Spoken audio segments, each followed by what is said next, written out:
Hi everyone, ఈరోజు మనం బీరకాయ ఫ్రై చేసుకుందాము. నేను ఒక కేజీ బీరకాయలు తీసుకొని పైన కొంచెం పొట్టు తీసుకొని ఈ విధంగా సన్నగా కట్ చేసుకోండి. ఇంకా మనం కడాయి పెట్టుకొని ఒక 150 గ్రామ్స్ నల్ల నువ్వులండి. మీ ఆప్షన్ అండి, అది నల్ల నువ్వులు లేకపోతే తెల్ల నువ్వులైనా వేసుకోవచ్చు. నేను నల్ల నువ్వులు వేసుకున్నాను, ఎందుకంటే టేస్ట్ అనేది చాలా బాగుంటుంది. మీడియం ఫ్లేమ్లో పెట్టుకొని ఈ విధంగా వేయించుకోండి. ఇంకా మనము ఒట్టిమిరపకాయలు 5 నుంచి 6 వరకు వేసుకుందామండి. ఇవి కూడా వేయించుకోవాలండి. ఇవి రెండు బాగా వేయించుకొని చిటపట అనేంత వరకు వేయించుకున్న తర్వాత ఇంకా మనం ప్లేట్లోకి సర్వ్ చేసుకొని చల్లారినాక మనం పొడి చేసుకుందామండి. ఇంకా అదే కడాయిలో మనం ఒక 2 టేబుల్ స్పూన్స్ ఆయిల్ వేసుకుందాము. ఆయిల్ హీట్ అయ్యేలోపు 2 ఆనియన్స్ కట్ చేసుకొని పెట్టుకోండి. ఇంకా ఒక టేబుల్ స్పూన్ ఆవాలు వేసుకుందాము. ఒక టేబుల్ స్పూన్ జీలకర్ర వేసుకుందాము. పచ్చిమిరపకాయలు 2 పొడిగా కట్ చేసుకొని వేసుకోండి. చిటికెడంత కరివేపాకు. ఇంకా మనము ఆనియన్స్ ఏవైతే కట్ చేసుకున్నామో పొడిగా కట్ చేసుకొని వేసుకున్నామంటే తినేటప్పుడు టేస్ట్ చాలా బాగుంటుందండి. ఇంకా మనము హై ఫ్లేమ్లో పెట్టుకొని తగినంత పసుపు వేసుకుందాము. పసుపు వేసుకున్నాక ఈ విధంగా కలుపుకోండి. ఒక 5 నుంచి 10 నిమిషాల వరకు మీరు మీడియం ఫ్లేమ్లో పెట్టుకొని వేయించుకోవాలండి.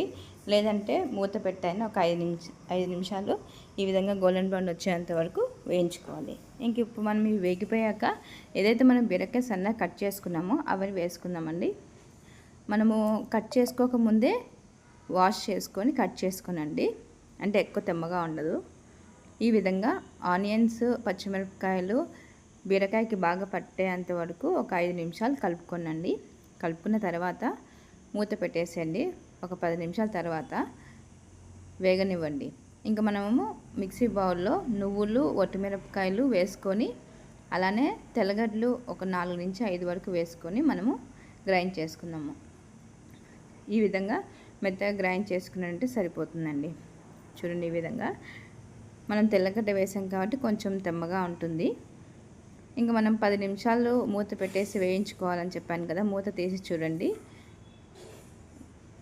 కొంచెం వేగి ఉంటుంది. ఇప్పుడు వేగిన తర్వాత ఒక 1/2 టేబుల్ స్పూన్ ఉప్పు వేసుకుందామండి. లేదంటే 1 టేబుల్ స్పూన్ వేసినా కూడా సరిపోతుంది. ఇప్పుడు మనం ఉప్పు వేసాం కాబట్టి బీరకాయ అనేది బాగా ఉడుకుతుందండి. కొంచెం బీరకాయలో ఉన్న వాటర్ కూడా వస్తుంది. బీరకాయలో ఉన్న వాటర్ అంతా ఇమిరిపోకుండా కొన్ని వాటర్ ఉంటాయి కదా, అప్పుడు మనం పొడి అనేది వేసుకోవాలి. మళ్ళీ వాటర్ వేసారంటే బీరకాయ ఫ్రై అనేది బాగుండదు అసలు. ఇంక ఇప్పుడు ఉప్పు వేసాక ఒక 10 నిమిషాల తర్వాత ఈ విధంగా మధ్యలో చూస్తూ ఉండండి, అడుగు అంటుతుందా లేదా అనేసి. నేనైతే మీకు ఒకసారిగా చూపిస్తున్నాను.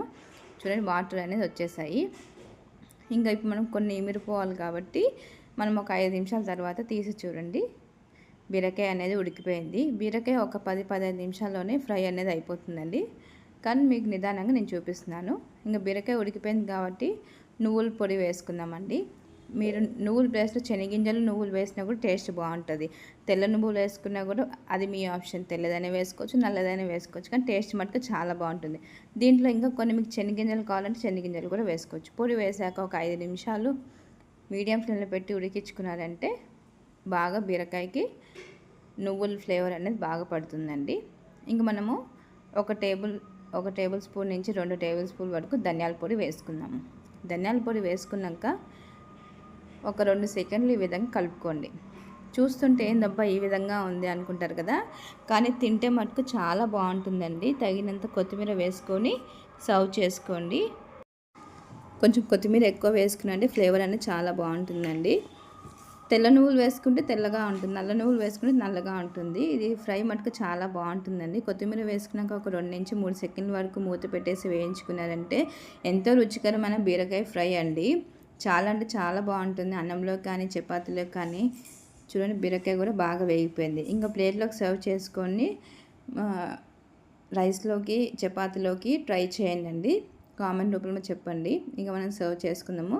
మా ఛానల్ లైక్ చేయండి, సబ్స్క్రైబ్ చేయండి, షేర్ చేయండి. ప్రతి ఒక్క వీడియోస్ టేస్టీగా పెడుతుంటాను, డిఫరెంట్గా పెడుతూ ఉంటానండి. ఖచ్చితంగా మా వీడియో చూస్తూ ట్రై చేయండి. Like and subscribe my channel everyone.